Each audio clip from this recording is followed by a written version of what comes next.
Hello YouTubers, this is 777 Die Hard Forever coming at you with another highly anticipated and high recommended model as I continue to play catch up. Today I'll be doing a review on a J.C. Wings Commemorative Swissair McDonnell Douglas MD11 Flight 111 Special Edition in their white livery scheme in a 1/200 scale model.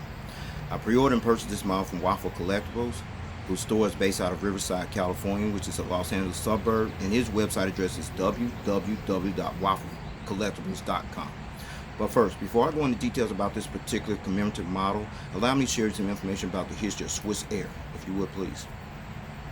Swissair was a Swiss-based airline that was actually founded on March 26, 1931 through the fusion and merged acquisition of the airlines Ad Astra Aero and Bal Air, as the founding fathers of this airline were the late Balthasar Boss Zimmermann, who was born in 1895 and died in 1937, and the Swiss pioneer, the late Walter Metterholzer, who was born in 1894 and died in 1937 as well. As the name Swissair came about through a proposal of Dr. Alphonse E. Henger, who was president of the Directional Board of Bal Air at the time, and officially commenced operations on April 17, 1932, with its first inaugural flight was from Zurich, Switzerland to Vienna, Austria by way of Munich, Germany, using two Lockheed Model 9 Orions. However, from August 1939 up until August 1944, all of Swissair's operations were temporarily suspended due to the outbreak of World War II. Then on July 30, 1945, 2 months after World War II had ended in Europe on May 7, 1945, Swissair was able to resume commercial operations as the airline operated under the Swissair name as the national flag carrier airline for the country of Switzerland until the airlines collapsed on October 2, 2001. That was due to a combination of factors such as the outstanding debt that was mounted against the airline, the Swissair Flight 111 jetliner tragedy, which took place on September 2, 1998, plus Swissair falling victim to the competition of budget airlines such as Ryanair and EasyJet, plus the September 11, 2001 terrorist attacks that occurred 3 weeks earlier on American soil, and the end result was Swissair was forced to ground its entire fleet, which led to the cancellation of 230 flights and thousands of passengers, as well as flight crews being stranded around the world, as Crossair took over the various assets of the former Swiss-based carrier, including its employees, aircraft, and most of its European routes, only to be liquidated 4 months later and officially ceased operations on March 31st, 2002, as Crossair was officially renamed to what has become known to the world today as Swiss International Airline, or Swiss for short, and eventually took over Swissair's intercontinental routes on April 1st, 2002, officially ending 71 years of Swissair service. However, on March 22, 2005, Swiss was acquired by the German airline Lufthansa, which is the national flag carrier airline for the country of Germany, as both airlines continue to operate under separate entities at the time this video review posted. For most of the airline's 71 years of operating in existence, Swissair also had a nickname that it went by as a major international airline, which was known as the Flying Bank, due to its financial stability that was regarded as a Swiss national symbol and an international icon, whereas the global headquarters of Swissair, as well as the airline's main hub and base of operations, was located on the grounds of Zurich Airport, which is located approximately 8 miles north of the city center of Zurich, Switzerland, in the municipality area of Cointrin. But after Swissair made the transition and became Swiss International Airlines on March 31, 2002, the headquarters was moved to Euro Airport, Basel Mulhouse, Freiburg, which is located near Basel, Switzerland, and St. Louis, France, and the airline's other operation hub was located on the grounds of Geneva Airport, which is located approximately 2.5 miles northwest of the city center of Geneva, Switzerland. Prior to Swissair ceasing operations on March 31, 2002, the airline flew to 157 destinations across 5 inhabited continents, with an operating fleet of 76 aircraft that included 20 McDonnell Douglas MD11s, including this one, with no unfulfilled orders pending on this aircraft type, as this aircraft is no longer operating in the Swiss fleet. Also, as of March 2019, or at the time of this video review posting, Swissair, or Swiss for short, or Swiss International Airline, currently operates as a certified 4-star airline carrier, according to the international airline review firm Skytrax magazine. Alright everyone, let's take a look at the front of the box here, and what you see at the top is the aircraft type MD11 McDonnell Douglas logo there, the Swissair title, including this logo, the computer-generated picture of the aircraft, the Boeing licensed product decal, because Boeing eventually bought McDonnell Douglas back in 1997, as well as the 1/200 scale die-cast aircraft model that you see in front of the box. Alright, now you're looking at the back of the box, which I find very interesting. What you see at the back of the box is the Swissair title, the Swissair logo, the width and the length of the aircraft model, the warning information, the McDonnell Douglas, the aircraft type, as well as the specification information concerning this particular aircraft. You can pause and read that if you like. In the meantime, I'm going to keep this moving, alright? Alright, now you're looking at the top of the box, and what you see at the top of the box is the aircraft type, the Swissair title, the airline's logo, as well as the 1/200 scale die-cast aircraft model information that sits on top of the box. Now you're looking at the bottom of the box, the same information at the top of the box I showed you earlier on, okay? Alright, now you're looking at the nice little metal model stand that came with the model. And see right there at the bottom part of the model stand, you see the Swissair billboard title, the aircraft type, as well as the 1/200 scale model that sits at the bottom of that model stand, okay? And then you see the little black pattern on that model stand, and the purpose of that black pattern, folks, is to prevent as well as protect your model from being damaged or scratched when you put your model on this particular model stand.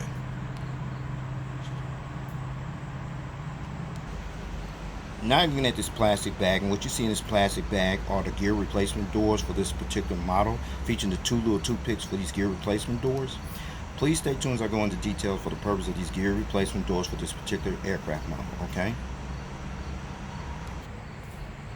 Alright, with all that information out of the way about the history of Swissair, how they came about and eventually was transitioned to the new airline called Swiss International Airlines, and they still flying strong as we speak today.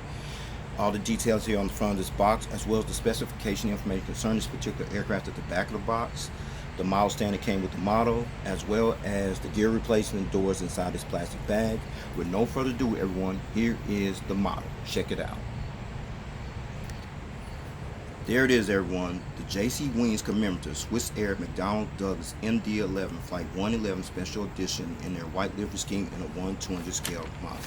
Alright, allow me to go into details about the livery scheme on this particular aircraft before I go into the history about this aircraft, what actually happened to this aircraft. So here we go. After 14 years of sporting the famous iconic livery scheme called the Chocolate Stripe Livery Scheme that was actually introduced to the general public in September 1981, the Swiss carrier eventually replaced it with a more modern, updated livery look, in which Swissair decided to name this livery scheme that's actually displayed on this aircraft, and eventually gave it the name the White Livery Scheme, which was unveiled to the general public sometime in 1995. As this livery scheme was actually the 5th livery scheme designed in Swissair's history since the airline's inception in 1931, and sported this particular livery scheme up until the year 2000. And that's when Swissair temporarily replaced this livery scheme with the Qualifier Group livery scheme, only to reinstate this livery scheme once again just before the collapse of Swissair, which took place on March 31st, 2002. Now, here's the information. I'm about to share the information about this aircraft here. We're about the information about Swissair Flight 111, which was this aircraft here. Swissair Flight 111 was a scheduled international passenger flight that took off from New York's John F. Kennedy International Airport in Jamaica, Queens, New York at approximately 8:18 p.m. Eastern Daylight Savings Time on September 2nd, 1998, and was scheduled to land at Geneva's Cointrin International Airport in Geneva, Switzerland the following day on September 3rd, 1998, as the aircraft that was flying this particular route was a McDonnell Douglas MD11 aircraft, which bears the registration ship number HB-IWF, which is this aircraft here. Crashed into the Atlantic Ocean southwest of Halifax International Airport near St.Margret Bay, Nova Scotia, Canada, in the tiny fishing and tourist community areas of Peggy's Grove and Bayswater at approximately 10:31 p.m. Coordinated Universal Time (UTC), 1 hour and 13 minutes after takeoff, with a total of 229 people aboard the ill-fated flight, which included 215 passengers in 15 countries as well as 14 flight crew members. Unfortunately, there were no survivors, as all 229 people perished on this horrific incident, and the final analysis, as well as the probable cause of this incident, was electrical and instrument failure that was due to an in-flight fire that took place inside the cockpit at the of the aircraft, which caused spatial disorientation that ultimately led to the total loss of the control of the aircraft, which resulted in crashing the jetliner, causing the jetliner to crash into the Atlantic Ocean, as the crash by far became the deadliest McDonnell Douglas MD aircraft accident in aviation history. Swissair Flight 111 was also known as the Unshuttle because of its popularity with officials from the United Nations, as the flight also carried researchers, scientists, as well as business executives, as this particular aircraft was actually a 7-year-old McDonnell Douglas MD11 jetliner aircraft, which bears the registration ship number HB-IWF, as well as its serial number 48448, was actually manufactured and built in January 1991 and had accumulated and logged over 36,000 hours of flying time before the crash, as the Swiss-based carrier Swissair was its only operator. Well, I like to go out to those who lost their loved ones on this particular flight. If anyone that knew somebody that was on this flight, please post that in the comments section. I would love to hear from you.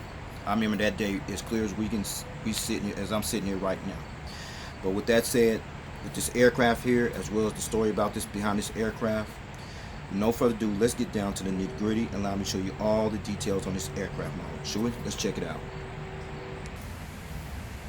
Alright, we're going to start at the front of the aircraft here on the port side, where you see the nose gears right here, the nose gear struts, the nose gear door right here, as well, featuring the partial registration on F, and you see the antenna right there, as well as the pitot tubes and the static ports, what have you, the nose cone, the cockpit window, as well as the windshield wipers. Then you see the Swissair billboard title right there, and then you see the McDonnell Douglas decal right there by the L1 loading door, as well as the L2 loading door right there. I'm not going to bring it up close because it might blur it up, but I'm going to let you know what that is. That's the McDonnell Douglas MD11 decal. Check it out.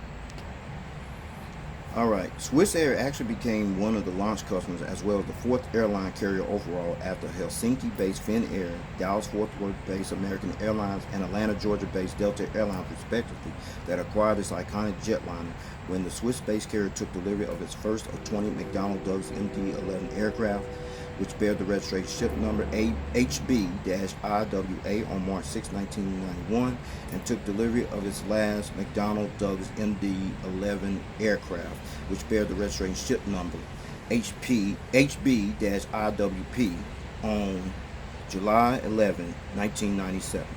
Swissair at one time previously registered and operated as many as 20 McDonnell Douglas MD11s in their fleet. Unfortunately, however, after Swissair officially ceased operations on March 31, 2002, the MD11s were eventually transferred to Swiss International Airlines shortly thereafter and operated in that airline's fleet until it flew its last revenue service flight, which flew from Chicago O'Hare International Airport in Chicago, Illinois, to Zurich Airport in Zurich, Switzerland on October 31, 2004, as these aircraft have since been stored up at various aircraft storage facilities around the world, or have been written off altogether at the time this video review posted, as Swissair was previously the world's largest operator of this aircraft variant until it was ultimately replaced with the Airbus A340-300 and the Boeing 777-300ER, which currently operates in the Swiss International Airlines fleet as of March 2019, or at the time this video review posted. Okay? Alright, now you're looking at the center of the aircraft, but you're looking at the lower part of the fuselage, and we can see the landing gears on this side of the aircraft, which features the landing gear struts as well as the landing gear door. But more important, you see this nice little engine you're looking at here, and these are the Pratt & Whitney PW4462 type engines that were used on this particular Swissair McDonnell Douglas MD11 jetliner aircraft. And then there's the Pratt & Whitney logo displayed there as well, and then there's that's the little deal right there. So I'm going to turn this aircraft model and let you see the front of the engine. Let's check it out. Alright, now you're looking at the front of the aircraft, front of the engines here on the side, on the port side of the aircraft, where you see the engine strikes on this side here as well as over there, and the turbofan blades do spin over here. There. No inboard landing light though, but anyway. But at least you got the front visual view of the landing gears on this aircraft, featuring the landing gear struts as well as the landing gear doors. Now you're looking at the front of the engines here on the starboard side, featuring the engine strikes on this side here as well as this side there, and the turbo fan blade spin over here as well, as you can see there. And then you got a front visual view of the landing gears here on this side of the aircraft, which features the landing gear struts as well as the landing gear doors as well on this side. There's no inboard landing light on this side either. Now you're looking at the front of the aircraft, you got a better visual view of the cockpit windows, the windshield wipers, the nose cone, the nose gear doors, the nose gear lights inside of the nose gear door, the landing gears, as well as the landing gear struts. Okay. Now I'm gonna show you the front visual view of that engine back there where the tail sits at. So I'm gonna show you that right now. Now you're looking at the third engine on this aircraft, which sits right below the tail fan of the aircraft. Unfortunately, that tail fan blade does not spin, as you see there, but it is realistic. It is a fan blade in there, as you can see. Okay. Alright, now you're looking at the winglet here on this side of the aircraft, featuring the lower winglet on the here, right here is painted in reddish orange there as well. Alright, you have the back of the aircraft here on the port side, where you see the AFT bulk bin door displayed there, but more importantly, you see that registration ship number HB-IWF. Registration ship number HB-IWF. This was Swissair's 6 McDonnell Douglas MD jetliner aircraft that entered the Swiss carrier's fleet, and the first test flight on this aircraft took place on January 6, 1991, and was delivered to Swissair on August 5, 1991. However, this aircraft was eventually written off on September 2, 1998, when it crashed into the Atlantic Ocean near St.Margret's Bay, Nova Scotia, Canada, due to an in-flight fire that took place inside of the cockpit of the aircraft, killing 229 people aboard, which included 215 passengers and 14 crew members.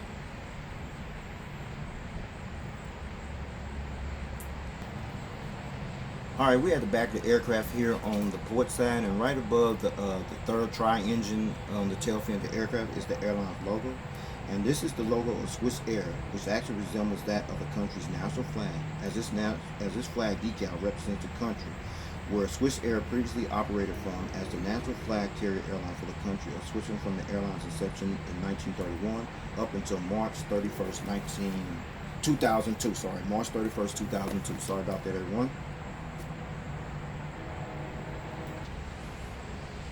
Now you're looking at the back of the aircraft, where you see the APU exhaust hole right here, right above the tail fin, which is right there, as well as the entire aircraft from the rear view angle.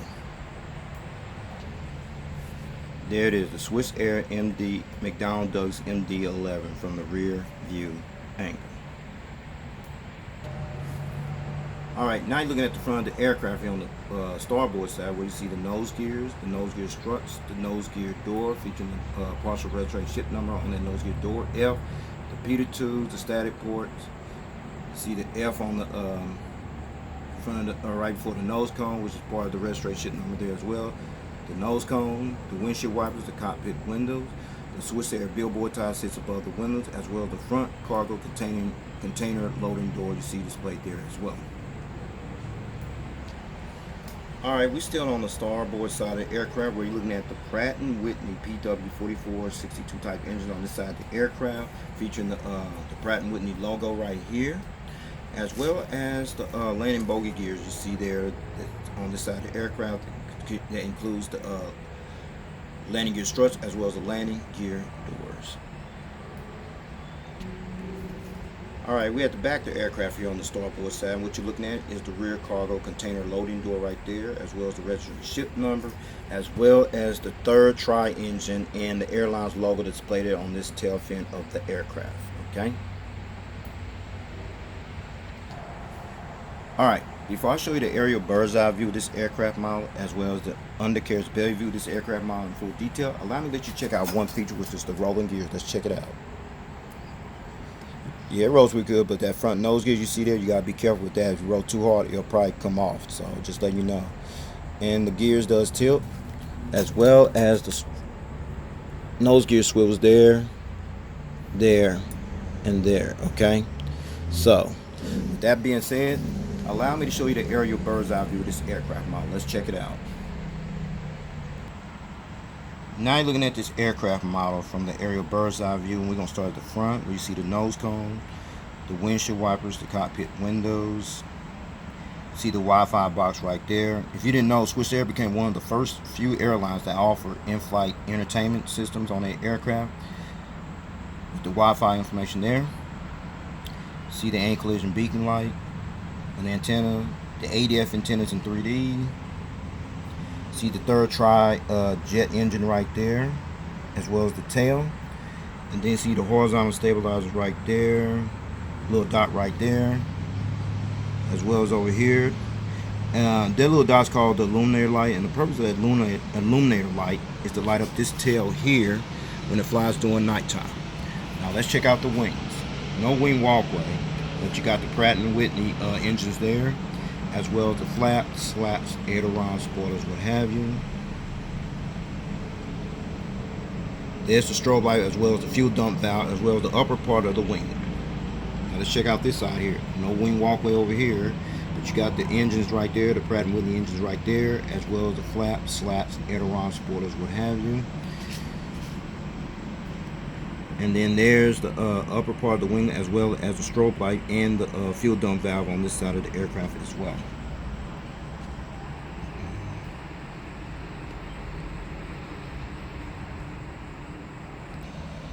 Now you're looking at the undercarriage belly view of this aircraft, where it's mostly smoky gray, as you see here, which is impressive. We're going to start at the front here. See the nose cone is in white and gray. The closed nose gear door, as well as the open nose gear door, as well as the front nose gear. See another antenna there, and then you slide up this way. See the hole where the stand goes in at. The center bogey gear you see displayed there. The anti-collision beacon light. Another antenna. Another antenna. And then there's the APU housing door right there, and the horizontal stabilizers underneath. Now let's check out the gears here. The gears tilt, perfect. Alright. See the engines right there. You also see the Pratt & Whitney logo on this side of the engine there, as well as the flaps, slats, ailerons, spoilers, what have you. The registration ship number, as well as the strobe light and the fuel dump valve displayed there in the lower part of the winglet on this side of the aircraft. Now let's check out over this side here. Turn out the gears right here. Tilt, perfect. The engines there, as well as the Pratt & Whitney logo on this side of the engine there as well as the flaps, slats, ailerons, spoilers, what have you, as well as the lower winglet and the fuel dump valve and strobe light displayed on this side of the aircraft as well.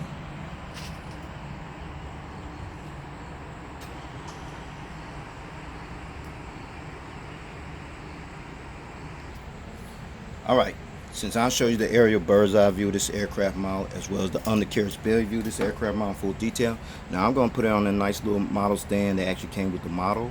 And with no further ado, everyone, here is the model on the stand. Check it out. Okay, finally got this model on the stand with no problem, no hesitation. As you see it being displayed in the takeoff landing position with the model on the stand that's being viewed from the port side. Alright, now you're looking at this model being displayed in the takeoff landing position with the model stand being viewed from the front view angle.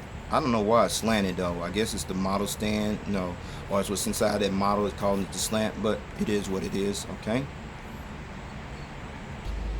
Alright, now you're seeing this model being displayed in the takeoff landing position with the model on stand that's being viewed from the starboard side.